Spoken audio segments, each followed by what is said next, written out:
2부로 다시 돌아왔습니다. 저희가 1부에서 네.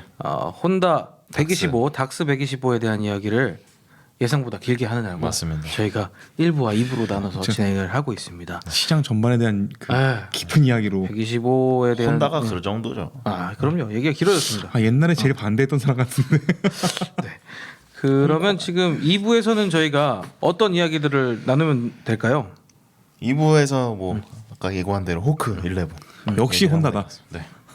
역시 혼다입니다. 호크 11에 대해서 좀 간단하게 얘기를 좀 해주십시오. 네. 1부에서 슬쩍 얘기 드린 대로 호크 11은 그 오사카 모터사이클 쇼에서 그 전에 이제 뭐 티저들이 공개되었고 그렇죠. 거기서 이제 홈페이지를 일본 제페니스 혼다에서 혼다고라는 웹을 만들었어요. 앱도 있어요.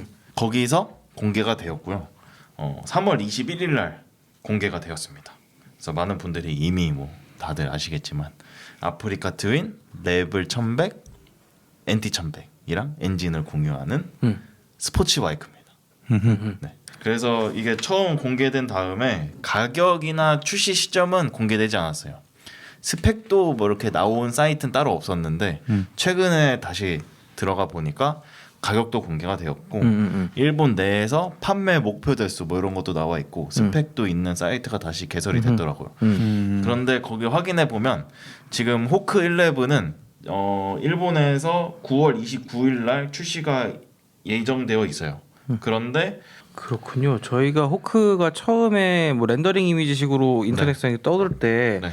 그때 보면서 한참 얘기하고 그랬었잖아요. 그거는 좀 많이 못생겼었어요. 그래요? 네. 그랬었나요? 비율이 약간 지금 거랑 다르게 약간 더 길다란 느낌이어서 제가 얘기했을 때는 이렇게 나오진 않겠지 설마. 왜냐면 그건 이제 혼다 공식 이미지라기보다는 이제 그냥 그 팬분들이 이제 렌더링 돌린 그런 이미지였으니까. 그렇죠. 예상도 같은 네. 희망도 뭐. 그건 약간 비율이 약간 이상했는데 그나마 얘는 그래도 이 앞에 프론트 페어 저거 로켓 카우도 되게 예쁘고 그렇습니다. 색깔도 괜찮고.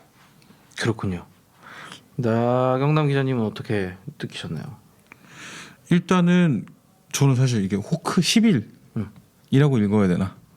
호크 11이라고 읽어야 되나? 네, 이게 일단 이름이 공개됐을 때 숫자로 써 있으니까 우리가 보통 뭐 천알랄이라고 그러지 1000알랄 이렇게 안 하잖아요. 네, 그렇죠. 네. 그래서 뭐라고 할까를 생각했는데 이제 일본에서 일본 내수 일단은 발표된 걸로는 일본 내수용으로 만든 제품처럼 이제 공개가 됐고요.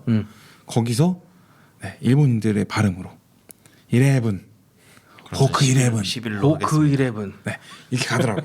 그래서 그래서 11로 하겠습니다. 11으로 가도록 합시다. 통일하는 걸로. 11로 가시죠. 그래서 이 호크 11에 대해서는 이제 유럽 언론에서도 굉장히 관심을 많이 가지더라고요. 저는 사실 그래서 저희가 보도자료는 이제 수집하는 게 이제 유럽 그렇죠. 혼다 미디어에서 하잖아요. 그렇죠. 좀 올라올 줄 알았는데 안 올라오더라고. 끝까지 안 올라더라고요. 근데 관심도는 말씀하신 대로 미국 쪽도 그렇고 관심이 되게 많아. 그렇죠. 이 레트로 스포츠 스타일로 나온 거기 때문에 이 로켓 카우를 얹고 있는. 근데 이 엔진은 또 이미 검증이 끝나고 활용도가 굉장히 높은. 그렇죠. 네, 정말 활용도가 높은 엔진이죠. 이 엔진 뭐 아프리카 트윈에서부터 사용되었고 지금 아까 말씀해주신 다 짚어줬으니까 넘어가겠지만 이 엔진은 굉장히 효율적인 엔진이라고 사람들이 분명히 가격적으로도 메리트가 있을 것이라고 생각을 하는 것 같았고요. 이미 NT 1100에서도 이미 얘기가 된 부분이라서 그런 부분에서 기대를 많이 했었고요. 그리고 사실은 이 로켓 카우를 사용하는 스포츠 모터사이클, 레트로 스타일의 스포츠 모터사이클에 대한 컨셉은 2017년도에 나왔던 CB4 인터셉터 컨셉이 있었어요. 컨셉트 모델로 네네네. 나왔었던 2017년도 쇼에서 공개가 됐었어요. 밀라노 모터사이클 쇼에서. 그게 이제 로켓 카우를 쓴 아마도 650 그 CBR 650, CB 650R에 사용되는 4기통을 그렇죠. 네. 사용하는 걸로 그 컨셉이 나왔었거든요. 네. 그때 사람들이 저거 나오면 괜찮겠다. 맞아요. 라는 생각을 했었는데 그게 안 나오고 사실상 근데 컨셉트의 맥락을 잇고 있는 모델이라고 봐도 되지 않나요? 그러니까 이게 대체가 된 느낌이 강해요. 왜냐하면 이 이후에 2017년도에 CB4 인터셉터 컨셉이 나왔고 2019년도에는 CB4X라는 컨셉으로 그 이제 스포츠 투어링 그쵸 스포츠 투어링 바이크. 아, 조금 위에 이렇게 네, 높은- 업라이트 아, 포지션의 스포츠 투어링 바이크가 또 공개됐었어요. 걔도 650R 엔진이었던 것 같아요. 맞아요. 4기통 650 4기통 엔진을 사용했었어요. 옆에 이렇게 싹네발 나오는. 맞아. 네. 그게 마치 그 CB4X 같은 경우에는 우리가 흔히 지금 볼 수 있는 가장 적절한 비교 대상은 어떻게 보면 타이거 스포츠 660, 저 타이거 스포츠 660이나 아니면 F900XR. 그쵸 F900XR 같은 모델인 거죠. 그러니까 크로스러너의 개념인 거였어요, 사실은. 크로스오버 장르로서 스포츠와 업라이트 포지션을 갖고 있는 어드벤처 투어링을 이제 결합한 크로스오버의 개념이었거든요. 근데 그 크로스오버의 개념이 지금 어디로 갔느냐? NT 1100으로 갔죠. 그렇네요. 크로스오버 혹은 이제 투어링으로 간 거죠. 응. 어떻게 보면 엔진과 프레임을 이게 기존의 셰시를 활용해서 뭔가를 만든다고 했을 때 어떤 게 더 효율적인가?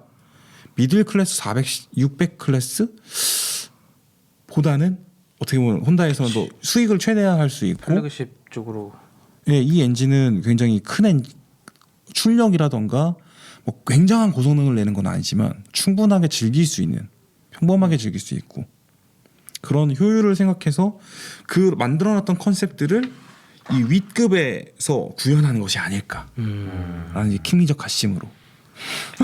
그렇군요.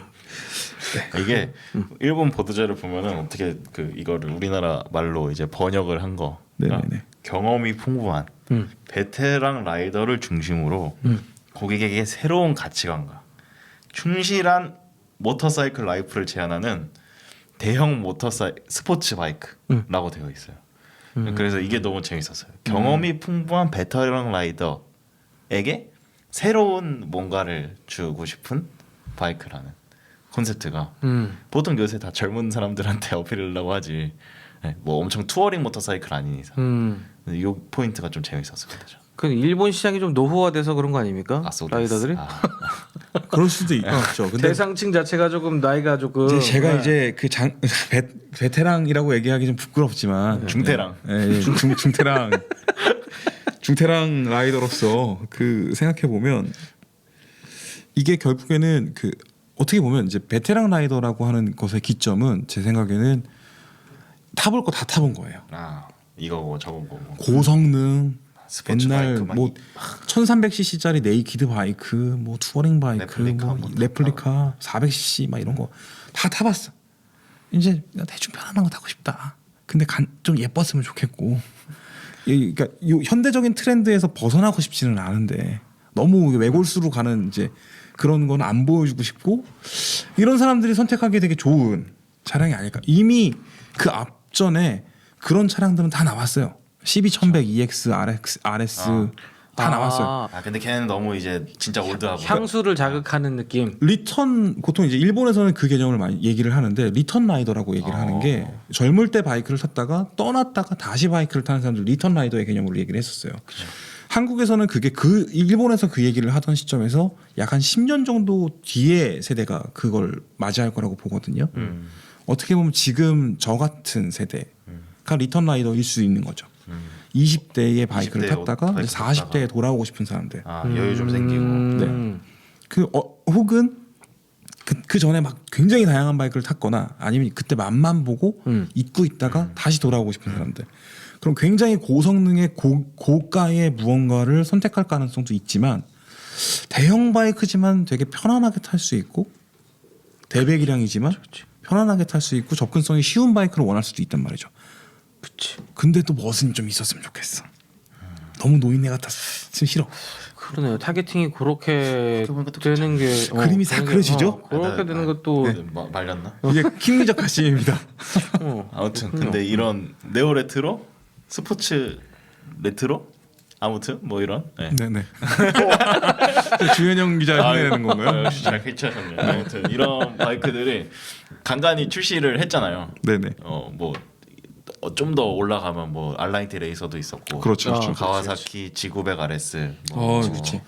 허스크바나 걔가 맞죠? 비트필렌이 하얀 화살. 네네. 걔가 그 약간 스포츠 거 타입이죠. 맞죠? 네. 뭐 걔네도 있었고, 최근에 또 뭐 있지? 슈퍼열로체, 아니면 트라이엄프 스피드 트리플 1200 알라, 뭐 이런 바이크들이 있잖아요. 그렇죠. 전 근데 사실 솔직히 이야기하면 거기서 슈퍼벨로체 정도 빼고는 그냥 이걸 솔직히 누가 타지? 약간 그러니까 매니악한 성향은 그렇지, 존중하지만 그렇지. 이거 사실 이렇게 매니악하지. 막 대중적으로 많이 팔릴 차라고 생각은 하지 않았거든요. 네네. 어렵지. 네. 근데 뭐 물론 스피드 트리플 1200R 같은 경우에도 실제로 보니까 괜찮기도 했어요. 그렇지만 이거 이렇게 막 많이 선택할 이게 봤을 때 와 예쁘다 하지만 내가 이렇게 선택하라고 하면은 아예 스포츠 바이크를 타거나 아예 더 맞아. 편한 클래식 바이크를 타거나 맞아. 뭐 이렇게 선택의 단계가 조금 높다고 볼 수 있을 것 같아요. 그런데 또 혼다에서 하니까 장난 이거 아니죠. 맞는 것 같은데 근데 정말 트렌드인가? 지금 이게 조건희 트렌드인가? 기자님이 정확하게 얘기해 준 거라고 생각해요. 아까 얘기했던 아마도 스피드 트리플 RR 맞죠? 네. 그 차량이 이 전체 우리가 이야기하는 차량들 중에서 가장 비싼 차량이거나 가장 고성능 차량. 슈퍼벨로차가 있기 때문에 저 슈퍼벨로체가 또 있죠. 그 아무튼 요런 아이들이 배기량은 제일 높습니다. 멋있고 갖고 싶고 하지만 가격적으로 부담이 확실히 돼요. 그렇죠. 그리고 원체 고성능이에요. 그렇지. 거의 뭐 그 슈퍼 스포츠 뭐 미들 클래스 정도는 바를 수 있을 정도로 그럼요. 충분한 성능을 갖고 있단 말이죠. 근데 사실 하리턴 다이더 입장에선 거기까지 필요하진 않아. 이 수그리를 하고 감았을 때 이 감성만 있으면 되는 거죠. 그리고 약간 어떻게 보면 뭐 애들이 나타나는 약간 네. 그렇게 생각할 수도 있고. 야 이제 뭐 죽고 죽이는 나서는 이제 내려와야겠다. 뭐 그런 이제 해탈하시면 아니 너무 이렇게 깎아내린 것처럼 얘기를 했지만 아니 진짜 네. 그런 분들 있잖아요. 네. 스타일은 원하는데 너무 그렇게 강한 건 필요 없어. 근데 접근성도 높고 가격도 괜찮을 것 같고. 하지만 이 모터사이클의 운동 성능이나 이런 건 나와줘야 되고 또. 그리고 이제 신뢰성 되게 중요하고. 그렇지.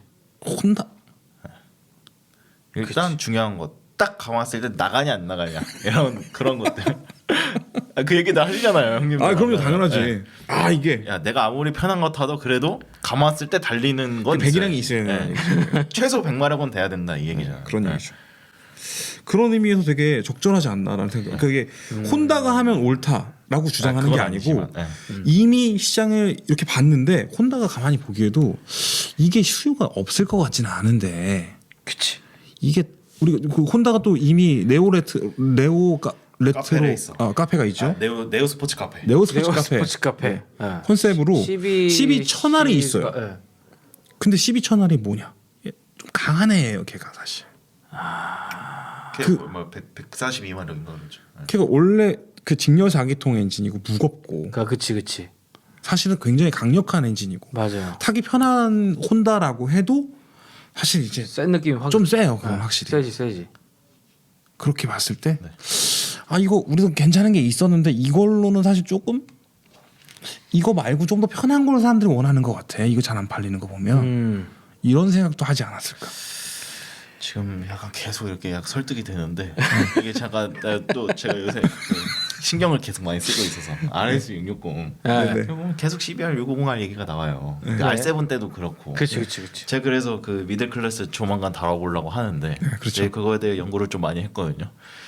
보니까 이 혼다라는 회사의 무서움을 저희가 계속 얘기하잖아요. 그거는 결국에 최근에 이야기하고 있는 빅데이터. 결국에는 혼다 내부에서 이 알고리즘을 돌려갖고 그치. 최상의 결과물들을 출시하는 거예요. 그래서 이게 엄청나게 처음 봤을 때는 화려하거나 화려하지 않지. 막 또 매력적이거나 왜 또 스펙으로 봤을 때는 야, 걔 혼다 심심한 거 이렇게 할 수 그렇죠, 있는데 네.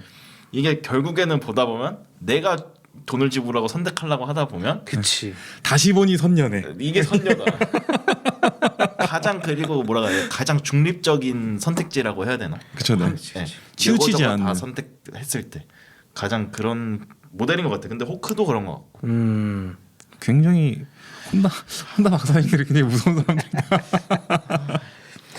저희가 이 세부 사항에 대해서 좀 얘기할 것도 있을까요? 네. 지금 공개된 점을 보면 지금 아프리카 트윈이나 레벨 1100 그리고 NT 1100이랑 달리 호크 11은 그 DCT는 없고요. 6단 수동 변속기 모델만 있습니다.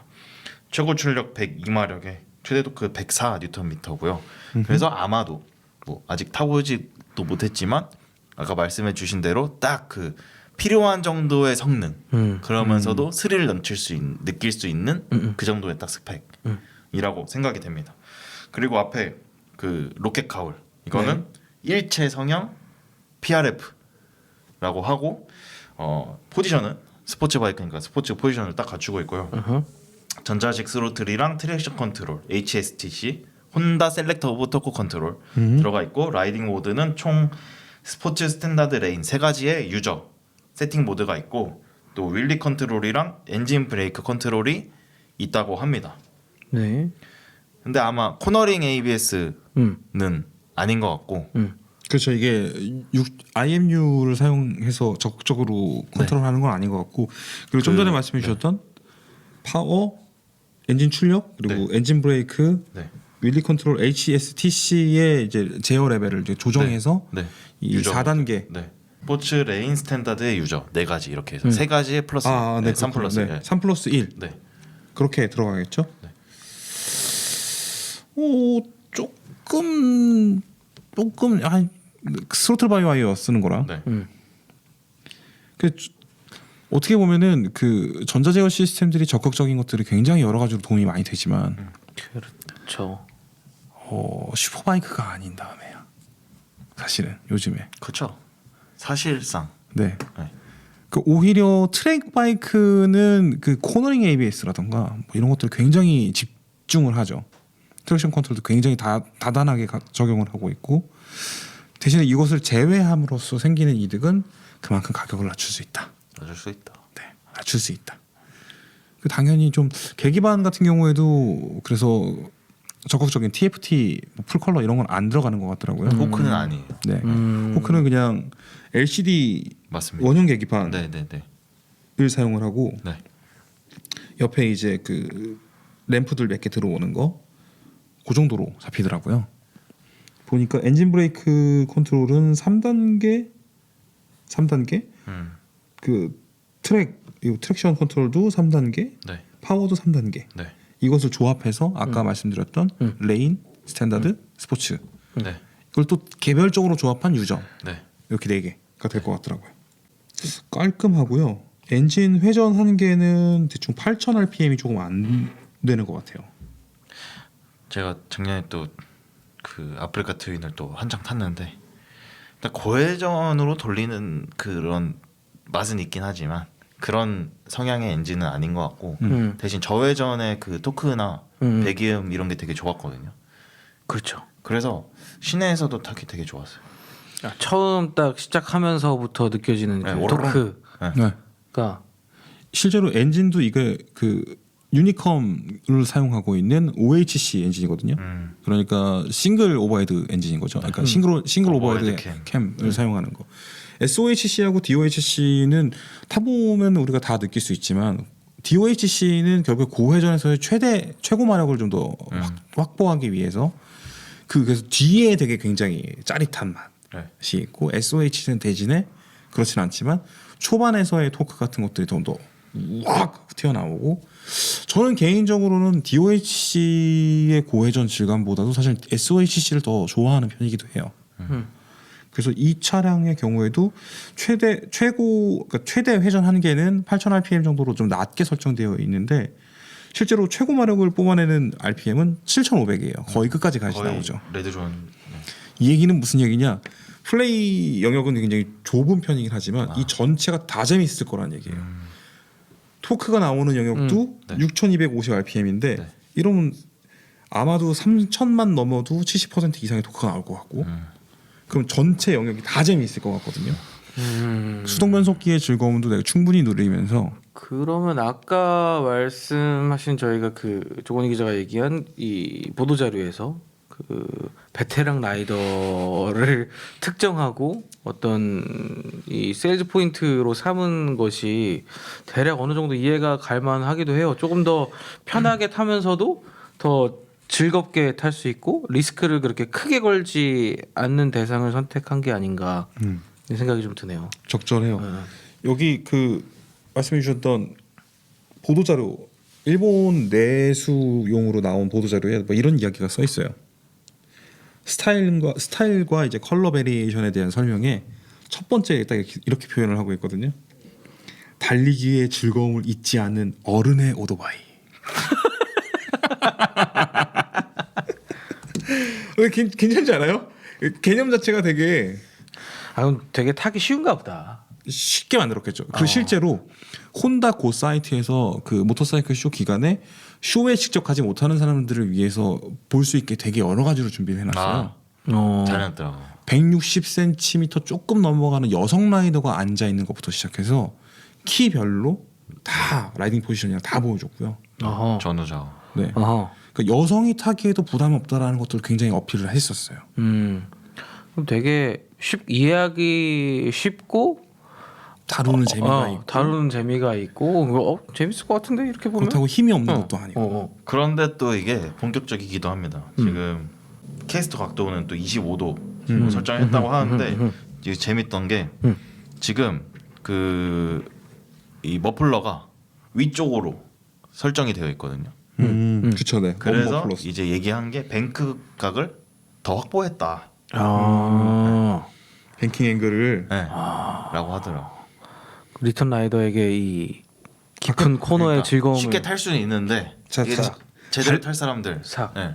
달리기의 즐거움을 잊지 않는 어른의 오토바이. 달리기의 즐거움. 네?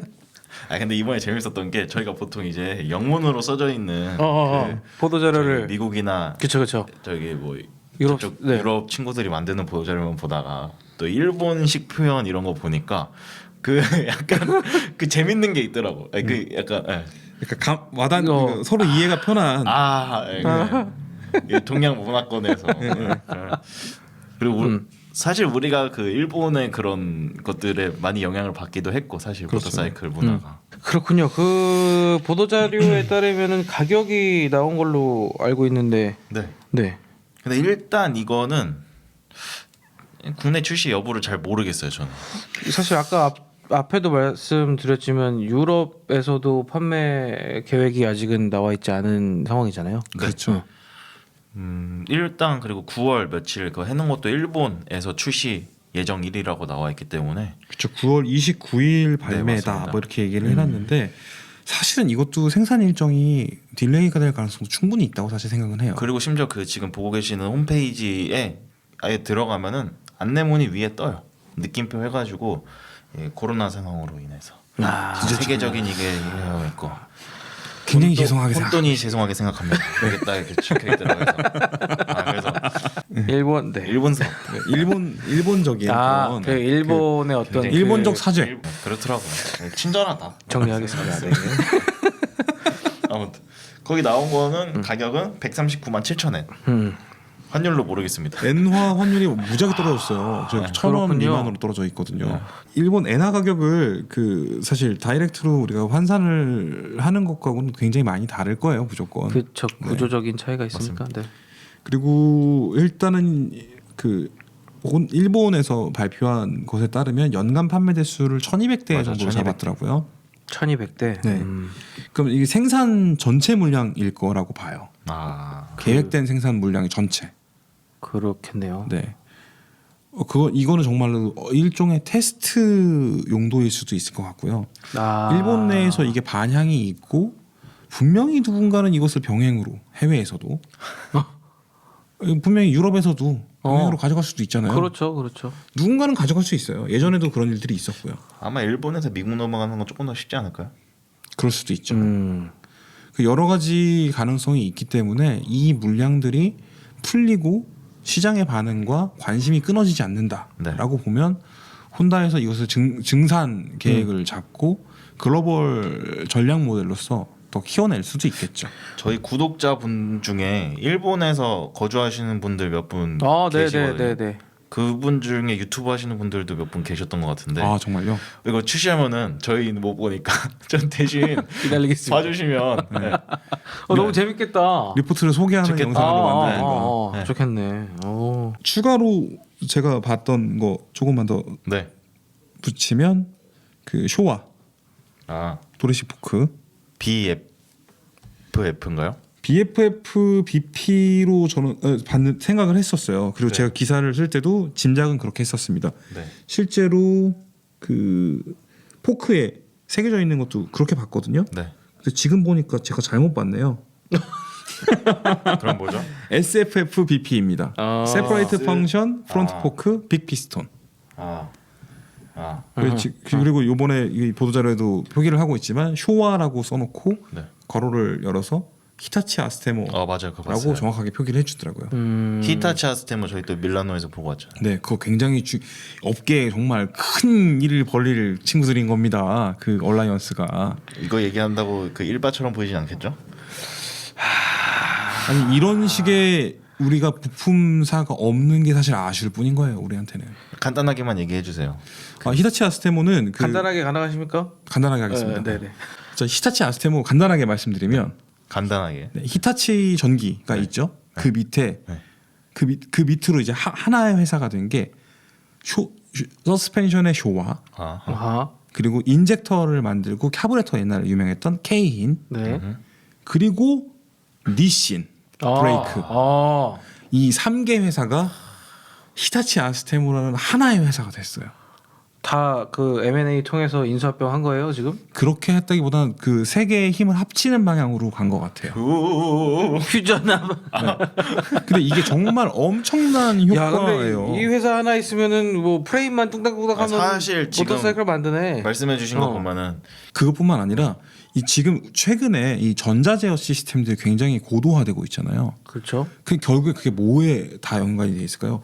엔진으로 쏴주는 인젝터부터 시작해서 아. 그 엔진 컨트롤, 아하. 엔진 컨트롤 유닛, 브레이크 컨트롤, 브레이크 컨트롤, 서스펜션 서스펜션 컨트롤 이게 하나예요, 사실은.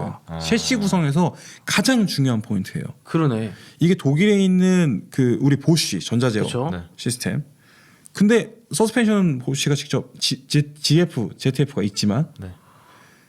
사실 쇼와와 그럼 브레이크 브랜보잖아요. 네. 쇼 유럽의 3대 브랜드 네. 뽑으면 브레이크 사실 서스펜션은 올린진 거고 네. 네. 이 세 개가 하나 회사가 된 것 같은 거예요. 그럼 그 개발 역량의 그 시너지 효과가 얼마나 무시무시하겠습니까? 그 가능성이 굉장히 무궁무진하네요. 그들도 뭔가 이것에 대한 대책을 만들 수밖에 없을 거예요. 경쟁력을 높이기 위한 전략. 장난 아니죠. 네. 요거랑은 또 별개지만 일본의 모터사이클 4대 브랜드가 협업을 해서 그 전기 스쿠터 소형 전기 스쿠터 솔루션도 개발한다고 협약을 전기 발표했잖아요. 배터리. 배터리뿐만 아니라 그 실증 사업과 관련해서 그런- 되게 그런 협업이 생각보다 잘 이루어지고 있는 것 같아요. 전 일본에서. 인상적이었던 게 그 지난해 에이크마 딱 갔을 때 그 히타치 아스테모 그 부스에 그 거의 뭐 상무 이 정도 급 되는 사람들인 것 같은데 다 와서 그 항상 그 부스를 지키고 있는 게 너무 인상적이었어요. 저는 다 끌려 나왔고 나는 아니 그게 그 자기의 어떻게 보면은 그렇지. 자부심인 그치, 수도 그치, 있고 그치, 그치. 네. 뭐 내가 해외 우리 회사가 뭐 한다고 그치. 해서 나가서 놀고 오는 게 아니라 계속 그 자리에서 어쨌거나 뭐 끝나고 놀든 말든 그 순간엔 네. 너 확실히 분위기가 다른 게 거기는 약간 엔지니어들의 맞아. 장난 부스 아니에요. 같은 옷도 다 느낌이 같이 확실히- 입고 다른 있고. 데들은 다 이게 마케팅 부서에서 맞아. 뭔가 이렇게 쇼업을 하는 느낌이라면 거기는 약간 진짜 엔지니어들이 뭐 내 기술 설명해주고 약간 그런 그렇죠. 느낌이 좀 확실히 좀 비교하기 싫지만 어디는 다 넥타이 그냥 매고 이렇게 있는데 뭐 여기 저기 뭐 저기 구경 온 사람인지 여기 회사 관계자인지 모르겠고 전 그거에서 약간 딱 차이가 있더라고요. 이쪽은 다 맞춤 셔츠 그 네. 아스테모라고 히타치, 네. 등에 써 있는 거. 일단 딱 사람들이 봤을 때 뭐 있어 보이잖아. 쟤네 뭐지? 저는 되게 불쌍하게 보이는. 원래 제가 추가하려고 했던 건 히타치 아스테모의 그 서스펜션 들어간 거라 추가로 얘기를 하고 싶었던 건 혼다 고 사이트에서 커스텀 파츠들도 장착이 된 버전들이 있었어요. 아 그래요? 네. 못 봤네 그거. 거기서 이제 보면 커스텀 파츠 장착이 돼 있던 게 그 모리와키 배기 시스템을 얹어 놓은 거라던가 네, 커스텀 파츠들로 약간 드레스업이 되어 있는 것들도 있었으니까 이런 부분들이 또 같이 그 소비자들의 네. 니즈를 좀 충족시켜 주지 않을까, 다양한 모습이 나오지 않겠나. 그렇습니다. 생각을 했습니다. 그 호크 11은 저희가 조금 더 지켜봐야 될 것 같네요. 이게 뭐 글로벌 마켓에서 출시가 된다든지 당분간. 혹은 뭐 당분간은 일본 사실 내수 일부에서 시장 살펴봤던 닥스까지 일단은 그렇죠. 네. 닥스까지 여러분들께서 우리 그 모토 이슈의 이 영상에 댓글 열화 같은 성화로 이거 출시해야 된다라고서 막 해주시면 혼다 코리아의 관계자들도 분명히 보시기 때문에 봅니까? 보시겠죠. 그리고 조금 저도 별로 제가 이 중에서 가장 저거 하는 사람인데 그래도 이렇게 욕해서 가는 것보다는 같이 으쌰으쌰해서 예, 가는 그렇죠. 게 아니 예. 기대하고 나도 갖고 싶다 나도 그런 사람이다라고 얘기를 하는 사람들이 존재한다는 걸 알려주는 건 굉장히 중요한 일이니까요. 그럼요. 네. 그 뭐 이렇게 나쁘게 얘기한다고 생각하지 않고요. 저도. 네. 그러면 저희가 호크는 여기까지 살펴봤고 그러면 오늘 여기 이슈는 여기서 아닙니다. 저희가- 아닙니까? 네. 한계가 있습니다. 한계가 또 있습니까? 네. 대본에는 없는데 대본에 있는데 대본에 다 써놨는데 딱딱딱 해서 그런가요? 네. 하나를 보면 좋을 것 같은데 네. 좀 된 것 같은데 그 인도 쪽에서 네. 흥미로운 소식이 하나 들려가지고 어떤 소식입니까? 인도보다 스즈키가 네. 그 인도에서 굉장히 영향력이 큽니다. 아 그렇죠. 인도에서는 스즈키는 거의 굴러댕기는 거의 모든 것이 스키라고 해도 자동차에 네, 과언이 아닌 점유율이 정도로 엄청나다고 하던데. 점유율이 굉장히 높고 퍼센트 들어오는데 까먹었네. 네. 인도 시장 진출을 굉장히 빠른 시점에 했던 걸로 알고 있습니다. 네. 그리고 모터사이클도 인도 모터사이클 뭐 1년에 몇 대 팔린다고요? 무시무시해요. 무시무시해. 뭐라 인도가 그러더라? 1,300만 대가 팔린다고 그랬나? 네? 숫자가 기하 아주 우주적인 숫자입니다. 예, 저희가 정말 파악할 우주적인 수 없는- 숫자예요. 네. 왜냐하면 인도가 예전에 12억 명이 네? 있는 나라인데 그렇죠. 인도에서 그 1위 업체였던 히로 모터사이클이 예전에 HRO. 네. HERO 네. 히어로 네. 혹은 그 회사가 에이크마 쇼에 처음 들어왔을 때 자기네가 전 세계에서 모터사이클 제일 많이 만든다고 아, 저한테 자랑을 하더라고요. 네. 그래서 혼다가 더 많이야? 혼다가 더 많지 않아? 그랬더니 아니래요. 그때 걔네가 얘기했던 게 1월부터 10월까지 판매량이 100만 대가 넘었다 그랬나? 그러니까 한 회사에서 네, 한 회사에서. 한 회사에서 인도의 모터사이클 지도사 꽤 많아요. 그러니까 TVS, 네. 히로, 네. 그다음에 엔필드. 로얄 엔필드, 네. 그다음에 또 뭐죠? 바자즈 제가 얘기했죠. 안 했어요. 바자즈? 네. 그리고 자와 모터사이클도 이것도 포함된다고 봐야 되고 심지어는 푸조도 지금 얘네가 인수했어요. 인도에서 아하. 푸조 모터사이클. 그럼 이제 코끼리로 노튼도 바꿔야죠. 가져갔죠. 그렇죠. 노튼도 노튼도 인도 넘어갔어요. 자본이, 인도로 네, 넘어갔어요.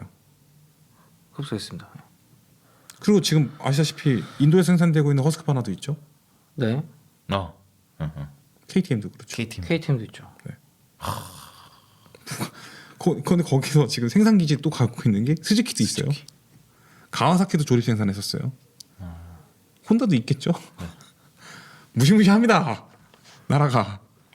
그런 인도에서 뭐가 나온다는 소식입니까? 그럼 인도 스즈키에서 스즈키 브이스트롬 XX250을 공개했습니다. SX250. 네, 그 전에도 저희가 250 모델이 있었잖아요. 달라요. 생긴 건 좀 비슷하게 생겼던데.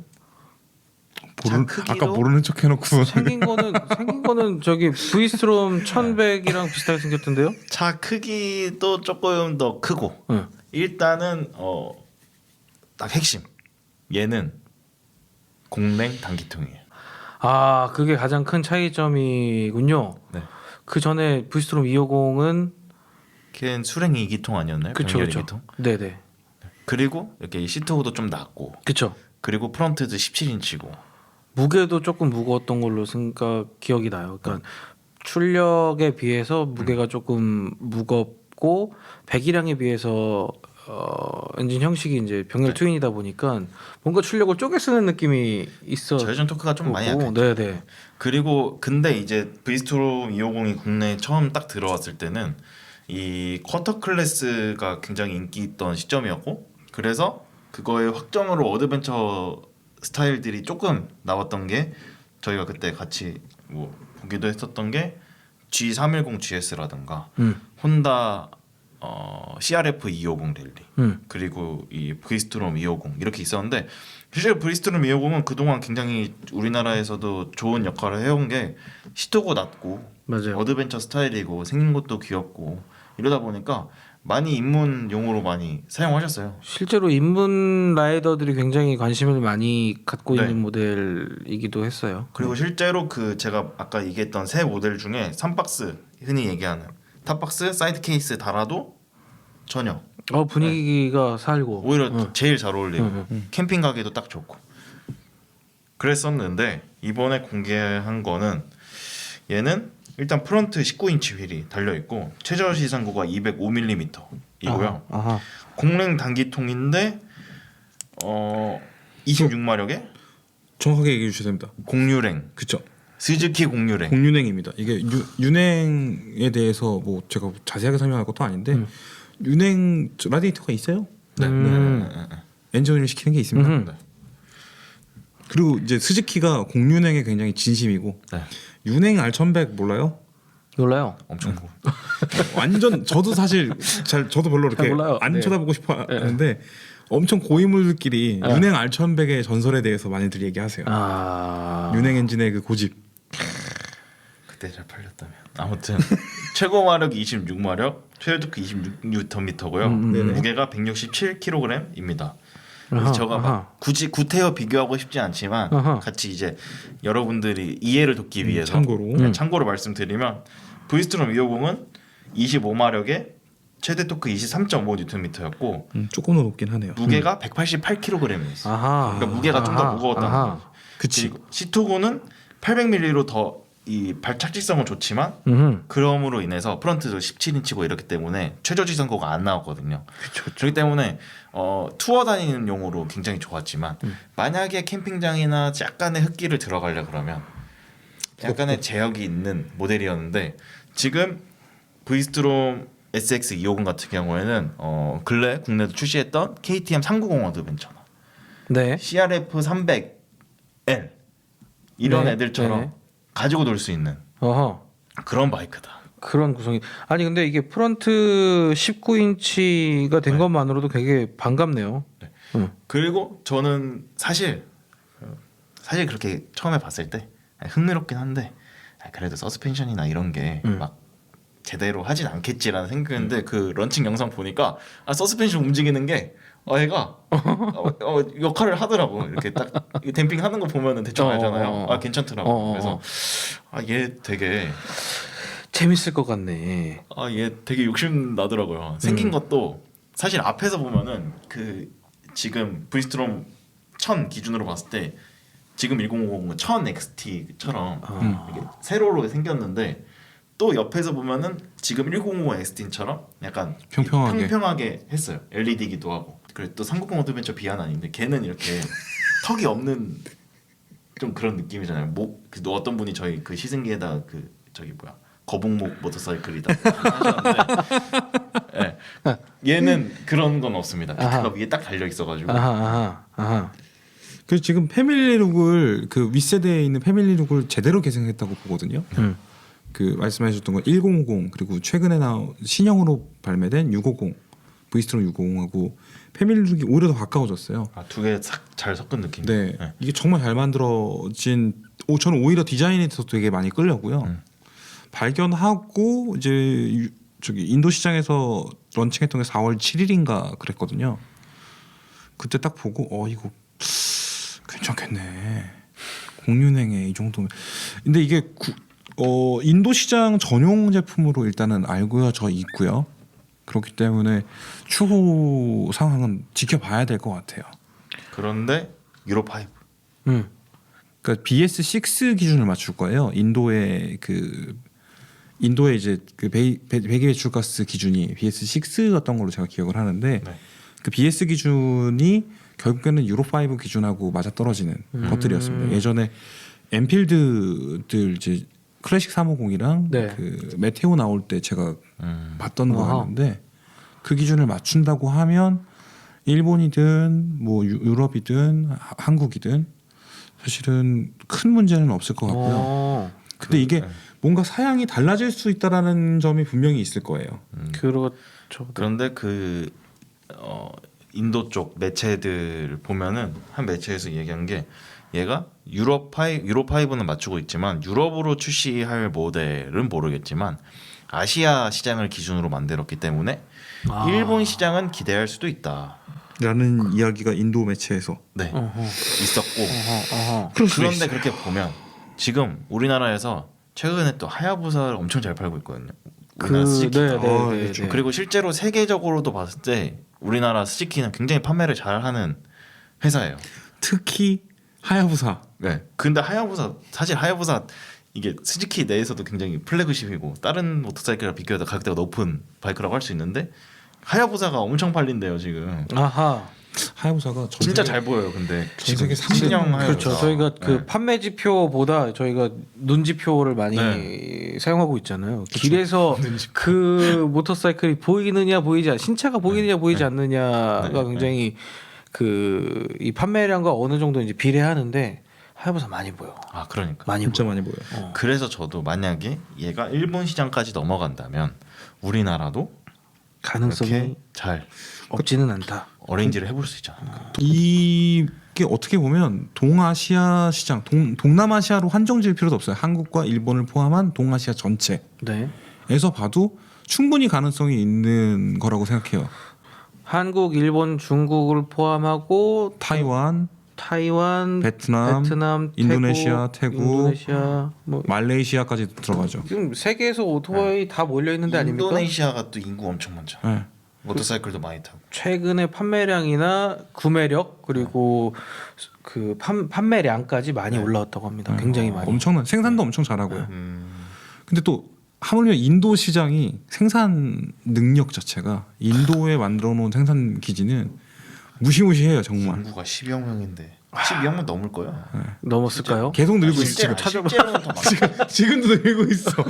아니 실제로는 더 많을 거 아니에요. 아 실제로는 더 많아요. 그쵸 등재되지 않아요. 등재되지 않아요.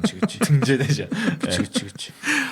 그리고 그 지금 언급한 이들 국가에서는 일부 구간이나 혹은 전체에서 도로 상황이 좋지 않은 구간들이 많이 있고 그래서 이런 어드벤처 스타일의 네. 휠 사이즈가 큰 모터사이클을 선호하고 판매량도 많이 그쵸, 되는 걸로 알고 있는데 이런 지역에서도 판매가 개시되면 굉장한 모델이 될 수 있을 것 같습니다. 정확하게 또 짚어준 분이 이 공륜행 엔진이잖아요. 공륜행 엔진은 사실 순행 엔진에 비해서 그 냉각 효율이 떨어질 수 있죠. 근데 이게 더운 나라들에서 산정하고 만든 개발한 모델들이잖아요. 공륜행으로 운용이 가능하게끔 만든 엔진이라면 상대적으로 메인터넌스라든가 유지 관리에 있어서 더 나을 수도 있어요. 아 그래요? 견뎌낼 수 있게 만들었다. 아 그렇죠? 순행 엔진은 팬 나가고 오일.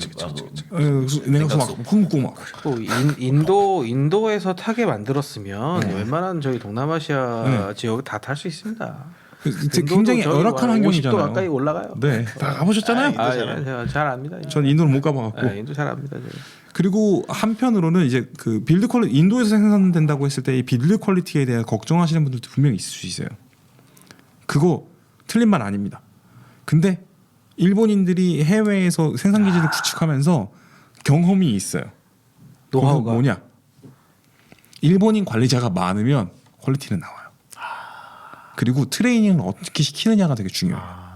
그래서 스즈키 인도에서 최근에 하야부사를 조립 생산을 해요.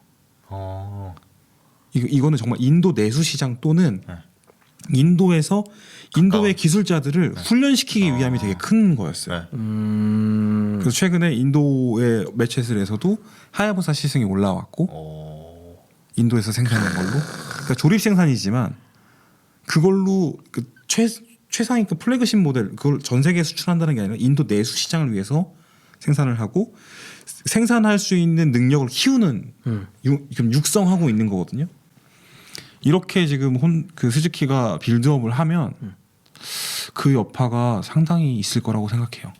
아무튼 근데 한 개만 좀 얘기하면 얘가 또 스마트폰 커넥트도 되고 네네. 계기판 옆에 또 USB 꽂을 수 있는 아울렛도 있더라고. 그래서 이거 또 인도에서만 킹리적 가심으로다가 인도에서만 팔라고. 인도도 IT가 굉장히 저한 나라긴 하지만 인도에서만 팔 모델인데 이렇게까지 구성을 갖춘 거는 좀 이렇게 밖에도 관심 오퍼 들어오면 이렇게 준비하고 있다. 팔아볼 재량으로 한 거 아닐까. 테스트를 확실히 하고 네. 글로벌 모델로 사실 런칭하려면 조금 더 뭔가 다듬거나 네. 표준 모델을 만들 수도 있겠죠. 가능성이 없지는 않고 확실히 어떤 대응할 수 있는 부분이 많이 있을 것 같습니다. 네. 흥미롭습니다. 요즘 스즈키가 좀 준비가 좀 됐어. 요즘 조금만 기다려보면 될 것 같습니다. 그러면은 오늘은 이렇게 혼다 닥스 125, 네. 호크 11, 네. 그리고 저희가 알아본 게 스즈키 스즈키의 V-Strom SX 250. 250 SX라고도 많이 불러요. 네, 250 SX라고 해도 됩니다. 어렵네요 발음이. 네. 주의해 주세요. 알아봤습니다. 네. SX. 네, 알아봤습니다. 그리고 더 자세한 소식은 저희가 더모토에도 나경남 기자님께서 기사로 아마 커버를 해주실 것 같고 저희 모토 이슈도 다 했어요. 어플리케이션을 다 통해서 했어. 네, 다 했습니다. 이미. 어플리케이션을 통해서 기사로 올려놓을 테니까 많이 확인해 주시면 감사하겠습니다. 그리고 저희가 다음 이슈가 있을 때 또 네. 찾아뵙고 다양한 이야기 나눌 수 있도록 하겠습니다. 지금까지 시청해 주셔서 감사합니다. 네, 긴 영상. 네. 감사합니다. 감사합니다.